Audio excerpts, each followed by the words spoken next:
हम शुरू करते हैं फिजिक्स के फार्मूला। कुछ जो फिजिक्स है कुछ उसके बेसिक फार्मूला है, हम उसके बारे में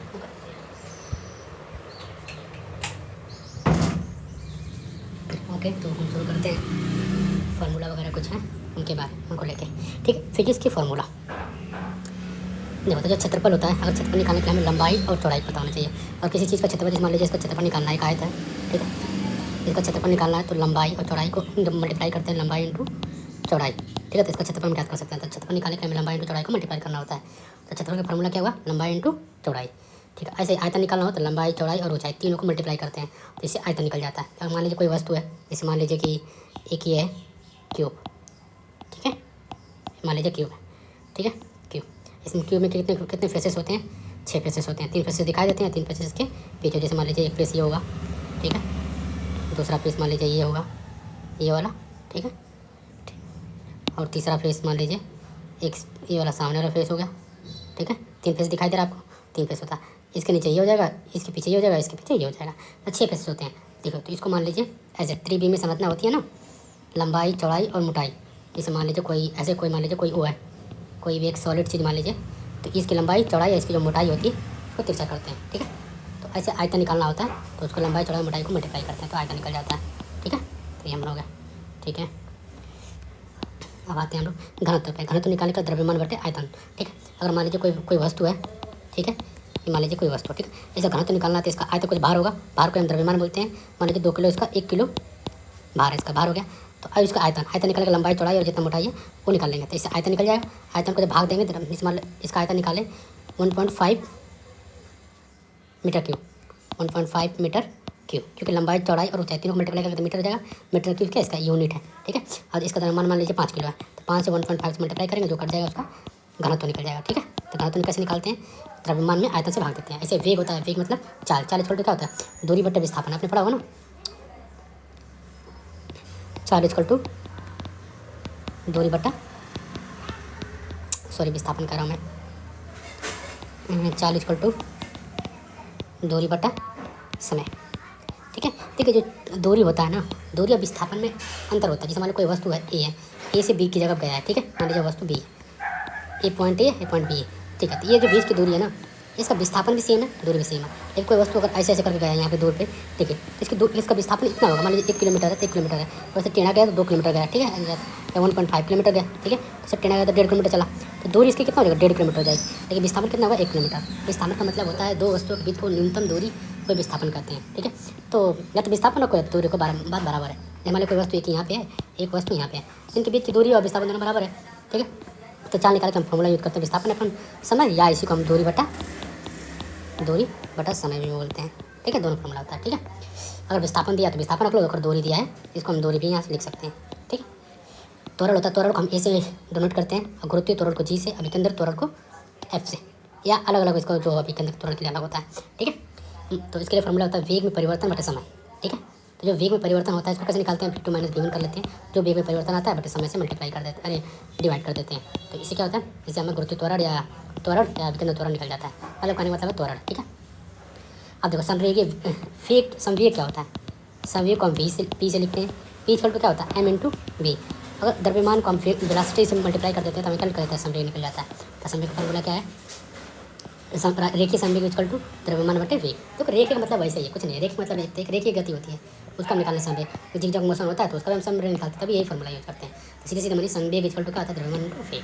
ऐसे ही फोर्स होता है, बल इक्वल टू क्या, द्रव्यमान त्वरण होता है। हमने त्वरण निकाल लिया यहाँ पे, त्वरण क्या होता है, वेग में परिवर्तन बटे समय। जैसे त्वरण निकल गया, द्रव्यमान क्या होता है, मतलब भार होता है, जो उसका भार होगा वो द्रव्यमान होता है, ठीक है।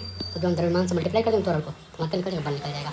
आवेग को हम जी से मल्टीप्लाई करते हैं, ठीक है, जी से आई से। तो आवेग निकालना हो तो बल इंटू समय, बल को अगर हम समय से मल्टीप्लाई करते हैं तो हमारा आवेग निकल जाता है। ऐसे ही कार्य निकालना हो तो कार्य या ऊर्जा, ठीक है, इसको बल इंटू विस्थापन, ठीक है, हम कार्य निकाल देते हैं। शक्ति निकालना हो तो कार्य अपन समय, अगर शक्ति निकालना हो, ठीक है, शक्ति इक्वल टू हम कार्य बांटेंगे समय, ठीक है। तो इससे क्या निकल जाता है, शक्ति निकल जाता है। शक्ति को हम किसे डोनेट करते हैं, पी से। देखो पी को हम वेग से भी डोनेट करते हैं और पी से शक्ति को भी करते हैं, ठीक है, पी से पावर होता है, ठीक है।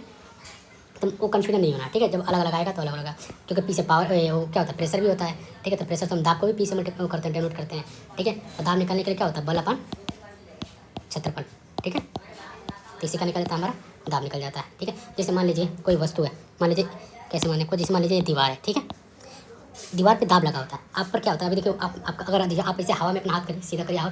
ठीक है, तो आपने जब हवा में ऐसे हाथ किए होंगे ना, तो एक वायुमंडलीय प्रेशर लग रहा होगा, जो आपको हवा महसूस होता है ना, है वो एक प्रेशर है हवा का, तो प्रेशर महसूस होता है। ठीक है, जैसे मान लीजिए दीवार है। ठीक है, चलिए ठीक है, दीवार को कल कर दिया। ठीक है, अब मान लीजिए ऐसे कोई फोर्स लग रहा है इसमें। ठीक है, तो प्रति इकाई क्षेत्रफल पर, ठीक है, जैसे मान लीजिए कोई इकाई क्षेत्रफल है। ठीक है, इकाई क्षेत्रफल पर कोई फोर्स लग रहा होगा, तो जितना इकाई क्षेत्रफल पर लग रहा होता है ना, उसे हम क्या बोलते हैं, दाब बोलते हैं। तो बल अपन कितना फोर्स लग रहा है, कितने क्षेत्रफल पर लग रहा है, उसे मल्टीप्लाई करते हैं तो बल अपन क्षेत्रफल, तो इससे हमारा क्या निकल जाता है, प्रेशर। ठीक है, चलिए इसको मिटा देते हैं, ठीक हो गया। तो ऐसे आता है हमारा पृष्ठ तनाव। ठीक है, आप देखते होंगे ना कोई जल की सतह है, ठीक है, जैसे मान लीजिए तालाब वगैरह होता है। ठीक है, तो सतह पे एक बल लगता है। ठीक है, उसे हम बोलते हैं पृष्ठ तनाव। ठीक है, तो इसको निकालने के लिए बल अपन क्षेत्रफल होते हैं। आप कभी पानी में पड़े होंगे। ठीक है, आप देखते हो ना कि पानी की बूंदें होती हैं, तालाब वगैरह कहीं भी, नदी होकर नार कुछ भी, या वर्षा की बूंदें होती हैं। आप उसमें देखना, अगर तेल की एक बूंद डाल दो ना, तो तेल की बूंद उसमें डूबती नहीं है, उसके ऊपर तैरती रहती है। क्यों होता है, उसका पृष्ठ तनाव कम होता है। ठीक है, इसलिए होता है। ठीक है, तो इस बात को आप ध्यान रखेंगे। ठीक है, अभी आपने बस फार्मूला को याद कर लीजिए, आगे जब हम आगे उसको डिटेल पढ़ेंगे ना, तो हम आपको यूज करेंगे। ठीक है, आप कभी भी कहीं यूज करना हो यूज़ करेंगे। ठीक है, तो पृष्ठ तनाव इक्वल टू बल अपन लंबाई होता है। ऐसे बल नियतांक होता है, बल नियतांक निकालना हो तो बल अपन विस्थापन होता है, दूरी कर लो। विकृति निकालना हो तो क्या, विस्थापन में परिवर्तन बटे प्रारंभिक विस्थापन। ठीक है, प्रत्यास्थ गुणांक निकालना हो तो प्रतिबल बटे विकृति होता है। गुणन त्रिज्या परिभ्रमण त्रिज्या निकालना हो तो ठीक है, ये दूरी के बराबर होती है। ठीक है, जड़त्व आघूर्ण निकालना हो तो द्रव्यमान बटा दूरी का स्क्वायर से इसका जड़त्व निकल जाता है। वेग प्रवणता निकालना हो तो वेग अपन दूरी। ठीक है, वेग प्रवणता निकालना हो, ठीक है, वेग प्रवणता निकालना हो तो क्या, हम इसको दूरी को, अरे वेग को दूरी से भाग देते हैं। ठीक है, निकल जाता है। ठीक है, बल आघूर्ण निकालना हो तो बल अपन दूरी हो जाता है। प्रतिबल निकालना हो तो बल अपन क्षेत्रफल हो जाता है। आवृत्ति निकालना हो तो कंपन बटे समय होता है। जैसे मान लो ये आवृत्ति है। ठीक है, तो एक कंपन में कितना समय लग रहा है, तो उसे आवृत्ति निकलती है। ठीक है, आवृत्ति निकालना तो कंपन बटे समय होता है। तो प्लांक स्थिरांक निकालना हो तो ऊर्जा अपन आवृत्ति होती है, ये अपन फील बोलते हैं। तरंग दैर्ध्य दूरी के बराबर होता है। ठीक है, दक्षता निकालना हो तो निगत कार्य अथवा ऊर्जा, वचन निवेशी कार्य अथवा ऊर्जा होते हैं। ठीक है, सार्वजनिक गुरुत्व नियतांक निकालना हो, इसको जी होता है, जी इक्वल टू जी बोलो इसका, या एफ बोलो, बात बराबर होता है। ठीक है, जी एम अपन आर का स्क्वायर। ठीक है, ये देखो हमारा एक नॉर्मल फार्मूला होता है, मैं आपको बता देता हूँ normal formula. F equal to क्या होता है, capital G M2 upon R का स्क्वायर। ये का तो गुरुत्वीय नियतांक का, मान लीजिए अंतरिक्ष में कोई दो पिंड है, मान लीजिए पृथ्वी है, ये चंद्रमा है, इनकी पे गुरुत्वाकर्षण लग रहा है। ठीक है, मान लीजिए इसका भार पृथ्वी का भार M1 है, चंद्रमा का भार M2 है। ठीक है, इनमें कुछ ना कुछ आकर्षण बल लग रहा होगा, फोर्स। ठीक है, फोर्स लग रहा होगा, तो जो फोर्स लग रहा है उसको मान लीजिए F। ठीक है, अब देखिए इनके जो बीच की दूरी है वो मान लीजिए R। ठीक है, अब यहाँ से फॉर्मूला बनता है F इक्वल टू जी। जी क्या होता है ना, एक गुरुत्वीय नियतांक बोलते हैं इसको। F इक्वल, देखो जो एक फोर्स होता है किस पर डिपेंड करता है, देखो बता देता हूँ आपको जी कैसा है, और वो जानना चाहते हो। देखो दो पिंड है। ठीक है, दो पिंडों की एफ किस पे निर्भर करता है, एक तो M1 पे निर्भर करेगा, M2 पे निर्भर करेगा, इस पर निर्भर करेगा, तो directly proportional to M1 M2। और इनके बीच की दूरी, जैसे दूरी बढ़ाओगे फोर्स वैसे कम होगा, दूरी बढ़ेगी तो फोर्स कम होगा, अगर फोर्स बढ़ेगा दूरी कम होगी, तो एक दूसरे का परपेंडिकुलर है। ठीक है, तो R2 बोल दो, या एक ही R है तो R बोल दो बस। ठीक है, यार हो गया। ठीक है, अब देखो तो इसको जब स्थिरांक को हटाते हैं तो कोई ना कोई एक संकेतिक ले लेते हैं, तो हम F equal to capital G लेते हैं, कैपिटल जी M1 M2 अपन R।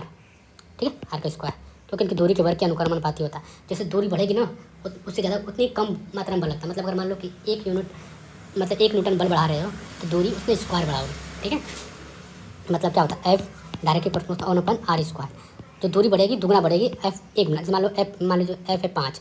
ठीक है, तो दूरी कितना बढ़ जाएगी, 5 का स्क्वायर 25, इतना बराबर होता है। ठीक है, मतलब उसको जो R होगी, मान लीजिए R 2 है, छोड़िए आप कन्फ्यूजन हो जाएगा, मैं ही बताऊँ कन्फ्यूज हो रहा हूँ, आप बस ये समझिए फार्मूला आया कैसे। ठीक है, जो हमारा शुरू का फार्मूला था F equal to, F directly proportional to M1 पर निर्भर करता है, M2 पर निर्भर करता है, इनकी दूरी जो दूरी है वर्ग के अनुक्रम, जो दूरी के व्युत्क्रमानुपाती हो रहा था। अब इसको हटाते हैं तो कोई ना कोई स्थिरांक लगाते हैं, तो हम जी लगा दिए M1 M2 अपन का R स्क्वायर, ये हमारा फार्मूला बन गया।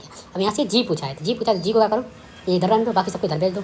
जब जी को इधर भेजेंगे तो F के इधर आएगा तो मल्टीप्लाई हो जाएगा R स्क्वायर, और M1 M2 नीचे आ जाएंगे, ये हो जाएगा G equal to F R square upon M1 M2, F R square upon M1 M2। ठीक है, आपको समझ में आ गया? नहीं आया हुआ तो जब सवाल सॉल्व करेंगे तब समझ में आ जाएगा। ठीक है, F equal to G M1 M2 R square होता है, अपन R स्क्वायर होता है। अब जी को निकालना है, तीन दोनों को इधर उधर कर दो, तो जी इक्वल टू होता है F R square upon M1 M2। ठीक है, अब दाब प्रवणता होता है, दाब अपन दूरी होता है। ठीक है। सान्यता गुणांक होता है, सान्यता गुणांक हम क्या करते हैं, किसी लिक्विड चीज़ के लिए निकालते हैं तो इसको इससे डोनेट करते हैं, बल अपन क्षेत्रफल इंटू वेग त्वरता होता है, इससे हम सान्यता गुणांक देता है। पृष्ठ अगर ऊर्जा निकालना हो तो क्या कैसे निकालते हैं, पृष्ठ ऊर्जा का क्षेत्रफल ऊर्जापन क्षेत्रफल होता है, पृष्ठ ऊर्जा का ऊर्जापन क्षेत्रफल दोनों सेम है। ठीक। विशिष्ट ऊष्मा निकालना हो तो ऊष्मापन द्रव्यमान इंटू ताप वृद्धि उसे निकल जाता है। क्षय नियतांक निकालना हो तो 0.693 ये क्या होता है, एक नियतांक है, इसको अर्धवाइज भाग दे देते हैं, ये अभी आपका काम का नहीं है, मेडिकल लाइन में काम आता है। ठीक है। कांति वेग है, उसको निकालना तो रेडान संख्या अपन सान्यता गुणांक अपन घनत्व अपन त्रिज्या, ये फिजिक्स जब हम रिसर्च वगैरह करते हैं उसमें यूज होता है, कांति वेग होता है उसमें यूज करते हैं। ठीक है। हर्बन नियतांक केमिस्ट्री पढ़ते हैं, कहते हैं V/D होता है, फिर का त्वरण गुणांक होता है, दाब ऊर्जा निकालना दाब इंटू आयतन होता है, गुप्त उसमें निकालना तो उसमें ऊर्जा अपन द्रव्यमान होता है।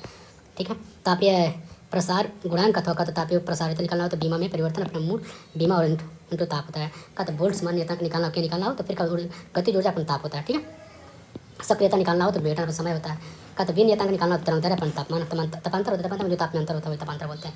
स्टीफन नियतांक निकालना हो तो ऊर्जा अपन क्षेत्रफल समय और ताप का पावर 4 होता है, ये याद रखेंगे। ठीक है। जितना ताप होगा, जिसमें ताप 4 डिग्री सेल्सियस है तो 4 का डिग्री का पावर 4 हो जाएगा, मतलब 4 को 4 इंटू 4 16 इंटू 16 मल्टीप्लाई करेंगे जितना जाता है वो 16 का स्क्वायर हो जाता है। ठीक है। फिर ऊर्जा घनत्व निकालते हैं तो ऊर्जा अपन आयतन हो जाता है। ठीक है। और ऊर्जा घनत्व निकालना सेम वही है। ठीक है। फिर क्या होता है, सार्वजनिक गैस नियतांक निकालना तो ऊर्जा अपन मूल इंटू ताप होता है, ऊर्जा अपान में मूल इंटू ताप होता है। तरंग संख्या निकालना हो तो 2 पाई अपन तरंग दैर्घ्य निकालते हैं। तरंग की तीव्रता निकालना हो तो ऊर्जा अपान समय इंटू क्षेत्रफल होता है। विकर्ण दाब निकालना हो तो तरंग की तीव्रता अपन प्रकाश की चाल निकालते हैं। ताप चालकता निकालना हो तो उसमें ताप इंटू मोटाई बटे क्षेत्रफल बटे ताप इंटू समय निकाल देते हैं। कोणीय संवेग निकालना तो संवेग अपन लंबवत दूरी निकाल लेते हैं। ठीक है। फिर कोणीय वेग निकालना हो तो कोणीय आवृत्ति इक्वल टू कोणीय वेग कहो या कोणीय आवृत्ति बोलो, दोनों में जो निकाला तो कोण अपन समय निकालते, दोनों के लिए सेम फॉर्मूला होता है। कोणीय त्वरण निकालो तो कोणीय वेग अपन कोणीय समानांतर हो जाए। ठीक है। कोणीय तीव्रता निकालनी हो तो विकर्ण शक्ति अपन जनगणना गलत हो जाएगा। दीप्त शक्ति अथवा का तो स्रोत का ज्योति फ्लक्स निकालना हो तो क्या तो उत्सर्जित ज्योति ऊर्जा अपन समय होता है। बहने की दर निकालना हो क्यों तो आयतन अपन समय होता है, बहने की वही बात है। उसमें की आंतरिक तुलना का कार्य अपन ऊर्जा होता है उसमें होता है। ठीक है। कोणीय आवेग निकालना हो तो बल आगुण बटे समय होता है। ठीक है। त्रिकोणमितीय अनुपात निकालना तो लंबाई ये क्या मतलब, ये कुछ गलत है, इसको छोड़ दो। विकर्ण फ्लक्स निकालना तो विकर्ण शक्ति छोड़ उसमें ऊर्जा बटे समय होता है। विभवांतर निकालना तो कार्य अपना वेग होता है। ठीक है। प्रतिरोध निकालता है विभवांतर अपन धारा होगा, आपने ट्वेल्थ क्लास में पढ़ा होगा ना, विभवांतर आर निकालना तो इसको जो विभवांतर वी होता है धारा होता है जो आई, तो वी इक्वल टू वी अपन आई होता है, आर इक्वल टू वी अपन आई होता है। इसको किसी में डोनेट करते हैं ओम में। ठीक है। यूनिट के नाम होता है। ठीक है। धारिता निकालना तो आवेग अपना विभवांतर होता है, धारा घनत्व निकालना तो विद्युत धारा अपन क्षेत्रफल होता है। प्रदीप्त घनत्व अथवा का प्रदीप्ति होता है तो आपतित ज्योति फ्लक्स अपन क्षेत्रफल होता है। आवेग इक्वल टू धारा इंटू समय होता है। ज्योति तीव्रता अथवा ज्योति या स्रोत की प्रदिमन क्षमता निकालते हैं तो ज्योति फ्लक्स अपन घनत्व होता है। ऐसे सेम फॉर्मूला है, कोई इंपॉर्टेंट नहीं है। ठीक है। देखो विद्युत क्षेत्र है, इसको देख लीजिए, विद्युत बल अपन आवेग है। ठीक है। विद्युत फ्लक्स हमने आगे पढ़ाई, तब विद्युत क्षेत्र में फ्लक्स है। विद्युत द्विघुड़ी आघूर्ण है, पी इक्वल टू बल आघूर्ण अपन विद्युत क्षेत्र, ये इंपॉर्टेंट है। ठीक है। बाकी अपने यूज के हिसाब से अगर आपको जो यूज है उसका एक बार फॉर्मूला याद कर लीजिए। अगर पीडीएफ चाहिए तो आपको एक यूट्यूब पे क्या बोलते हैं उसको, टेलीग्राम पे चैनल है एजुकेशन फॉर नॉलेज, उसके ग्रुप है, उसमें ज्वाइन रहेगा, उसमें मैंने डाल दिया, उसमें से डाउनलोड हो जाएगा। Thank you very much. ठीक है। Thank you.